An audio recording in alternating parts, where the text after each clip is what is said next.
जरा देखिए, आप अगर सरस डेयरी का दूध पीते हैं तो दूध में किस तरीके की मिलावट की जाती है। जिन टैंकर के माध्यम से दूध आपके घरों तक पहुंचता है, वो टैंकर का इस्तेमाल कितना लापरवाही के साथ किया जा रहा है।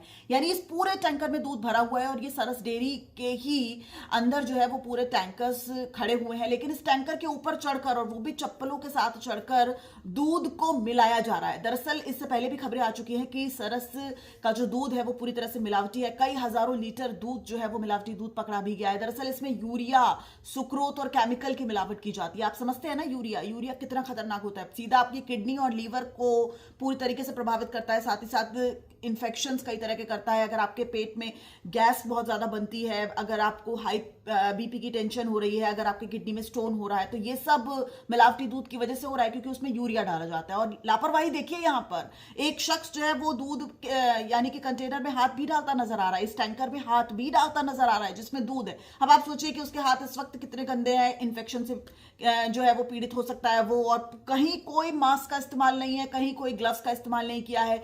चप्पल लेके तो वो टैंकर के ऊपर खड़ा ही हुआ है और दूध को मिला रहा है, और साथ ही साथ एक दूसरा शख्स जो है वो बराबर दूध के उस टैंकर के बीच में हाथ डालता नजर आ रहा है। और यही दूध आप अपने घरों में इसको बेशक उबाल कर ही पिए, लेकिन आप सोचिए कितना ज्यादा बड़ा इन्फेक्शन का खतरा। और इससे पहले भी साल 2024-2025 में कई हजार लीटर दूध सरस डेयरी का पकड़ा गया था। उसके बावजूद भी इन लोगों को कोई शर्म और लिहाज नहीं है। यानी कि अब दूध में भी मिलावट आ रही है। आप सोचिए कि आप पैकेट बंद दूध ले रहे हैं या फिर आप इस तरीके से डेयरी का दूध ले रहे हैं, ये सोचकर, ये विश्वास कर करके हम एक बच्चों को एक ऐसा दूध दे रहे हैं जो कि डेयरी का है, जो कि गाय का है, भैंस का है और बहुत शुद्ध है, बहुत ताकतवर है। लेकिन ऐसा हो कहां रहा है, ये दूध तो पूरी तरीके से मिलावटी। और जिस तरह की लापरवाही इस डेयरी के अंदर की सामने आई है, उसने तो एक बार फिर चौंकाने पर मजबूर कर दिया। सरकार और प्रशासन को चाहिए कि तुरंत ऐसी डेयरियों को बंद किया जाए या फिर ऐसा एक्शन लिया जाए कि दोबारा इस तरह के काम ये ना